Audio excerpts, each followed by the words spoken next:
রাধে রাধে সবাইকে। তোমরা সবাই কেমন আছো? আশা করছি ভালো আছো আর আমিও ভালো আছি। মোহনাজ ব্লগে তোমাদের অনেক অনেক স্বাগত। আজকে সকাল থেকে ভিডিওটা শুরু করলাম। সকালে আমি বানাচ্ছিলাম রুটি আর লাউয়ের তরকারি। লাউয়ের তরকারি এখানে প্রেশার কুকারে রান্না করেছি। এখানে আমি এখন সবই মোটামুটি প্রেশার কুকারে রান্না করা শিখে গেছি, তো তাই করেছি। আর এপাশে আমি রুটি বসিয়েছি। এই যে রুটি এইভাবে ফোলাতে গেলে না খুব সমস্যা হয় আমার বটে, কিন্তু তাও এরা এইভাবে রুটি খেতে চায়, ওই জন্য এইভাবেই কষ্টসৃষ্ট করে ফোলানো। হাতে প্রচুর বাজেভাবে তাপ পায়, অনেক জায়গায় ঠোসকা পড়ে যাওয়ার মতন না সিচুয়েশান হয়, কিন্তু যাই হোক এইভাবেই রুটিগুলো করে সকালবেলায় দাদারা ওর জন্যই আমাকে মেনলি সকালের খেয়ে যায় আর দুপুরের লাঞ্চ নিয়ে যায়। তো আজকে সকাল থেকে এই ভিডিওটা শুরু করেছি। ভিডিওটা খুব একটা বড় আমি যদিও করতে পারিনি, কারণ এটা আমি তোমাদের সাথে শেয়ার করছি দুদিন পরে, তো ক্লিপটা আমি আগে নিয়ে রেখেছিলাম। তো যাই হোক, এরকম করে কারা কারা রুটি করতে পারো সেটা আমাকে একটু জানিয়ে তো। আর কারা অনেকটা ভালো রুটি করতে পারো। আমি রুটি করার হালত আমার প্রচণ্ড খারাপ, আমি খুব একটা ভালো রুটি করতে পারি না, মানে খুবই বাজে। আমার মনে হয় কি, যদি ফোলে রুটি তাহলেই বুঝি রুটিটা সিদ্ধ হয়েছে, নইলে বুঝি হয়তো হয়নি। তো লাউটা নামানোর পরে দেখছিলাম একটুখানি জল জল মতো লাগছিলো, ওই জন্য ওটাকে আবার একটু টেনে যাওয়ার জন্য, মানে শুকিয়ে যাওয়ার জন্য আবার আমি এই প্রেশার কুকারটাকে আবার আমি এখানে বসিয়েছি। তো যাই হোক, এইসব রান্না করছিলাম আর একটু বাড়ির কথা মনে পড়ছিল বটে। সকালবেলা ঘুম থেকে উঠে যখন আমি রান্নাঘরটাকে দেখি তখন আমি আমার বাড়িটাকে খুব মিস করি, যে আমি যদি বাড়িতে থাকতাম তখন তো আমাকে এরকম করতে হতো না। তো যাই হোক, এইসব চিন্তা করতে করতে তারপরে দুপুর হয়ে গেল। দুপুরবেলা আমরা ঠিক করলাম আমাদের একটু শপিং করতে যাওয়ার ছিল। তো মেনলি শপিংটা করতে যাওয়া হয়েছিল কিন্তু ছোটো মার জন্যই, কারণ ছোটো মাকে ওই যে মামা আর বিয়ে, তো সেখানে মামা শ্বশুরের বিয়ের জন্য তিনি এঙ্গেজমেন্ট আছে 16 তারিখে, তো তার জন্যই শপিং করতে মেনলি আমরা গেছিলাম। ছোটো মা বললো যে শাড়িটা ওখান আগে একটা নিয়েছিল সেই শাড়িটা অতটা ভালো লাগছে না দিনের বেলায়, অন্য একটা শাড়ি নেব।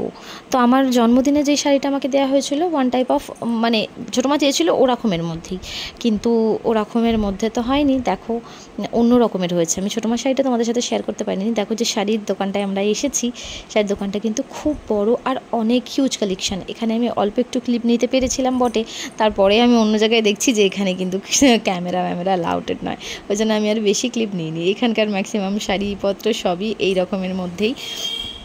তো এই শাড়িগুলো এখানে ছিল। আগের বারে তিজের শাড়িটা আমার অনেকটা এরকম, কিন্তু কারোর জন্য শাড়ি কিনতে গিয়ে ফাইনালি আমার জন্য শাড়ি হয়ে গেছে। এটা কিন্তু আমার তিজের শাড়ি, সেটা আমার ওখানে পছন্দ হয়েছিল। তো ওই জন্য ছোটো মা বললো তাহলে তুমি তিজের জন্য তোমাকে তো নিতেই হবে, তাহলে তুমি নিয়ে নাও শাড়িটা। জানিয়ে তো কেমন হয়েছে।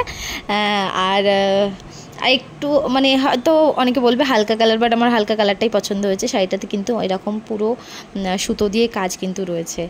আর তোমরা যদি কেউ চাও তাহলে আমি আমার শাড়ির ভিডিও তোমাদের সাথে শেয়ার করতে পারি, যেগুলো মানে মেনলি আমাকে এখান থেকে দেওয়া হয়েছে বা এখানকার শাড়ি। এইসব কেনাকাটা করে আসার পরে আমার আর রাতটুকু আমার ভালো যাচ্ছিল না, কারণ রাতের বেলায় দেখো আমার কিন্তু অনেকটা হাত ফুলেছিল। ইনফ্যাক্ট হঠাৎ করেই আমার মুখ চোখও কিন্তু খুব ফুলে গেছিলো। হাতটা ফুলে আমি কোনো কাজবাজ করতে পারছিলাম না। হাতে যেসব রিংপত্র ছিল সেগুলোকে আমাকে খুলে রাখতে হয়েছিল। তারপরে পিসিমা এসেছিলেন, তো তিনি বললেন যে ফিটকিরি নুন আর জল গরম করে ওটার স্টিম হাতে দিতে তো অনেকটা রিলিফ পাবে। তো সেরকমই দিয়েছিলাম, ওই স্টিমটা দিয়েছিলাম বলে একটু একটু লাল লাল বুঝি হয়ে গেছে। শুধু হাতটাই না, দেখো মুখটাও দেখো আমার কেমন যেন একটা সেই মানে সে একটা বড় মাপের একটা মনে হচ্ছে বাটি।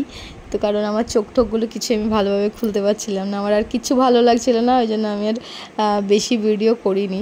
এরকম হাত নিয়ে ভাবলাম কি এখানে এই সবগুলো যতক্ষণ আমি ক্লিপ নিচ্ছিলাম ভাবছিলাম বুঝি ঠিক হয়ে যাবে, বাট তারপর আর এইটা কিন্তু বেড়েই গেছে। আমার চোখ টোক দেখছো কেমন ফুলে গেছে, বিনা কিন্তু ঘুম ছাড়াই, কিন্তু আমি কিন্তু ঘুমের জন্য ফুলেছে তা কিন্তু নয়, এমনি ফুলে গেছিলো। তো সবাই বলছিলো বুঝি ঠান্ডা চট করে লেগে গেছে। তো যাই হোক, এই সবই আমি করছিলাম। শরীরে এমনি মনে বেশ ঠিকই লাগছিলো, শাড়িটা নতুন পাওয়া গেছে, কিন্তু শরীরটা আমার যেন ঠিক সাথ দিচ্ছিল না। ওই জন্য ভিডিওটা আমি এখানে বড় করলাম না। ভিডিওটা ভালো লাগলে লাইক, শেয়ার, কমেন্ট আর সাবস্ক্রাইব করবে, পাশে থাকা বেল আইকনটাকে প্রেস করবে যাতে নতুন ভিডিও তোমাদের কাছে চলে আসে। রাধে রাধে।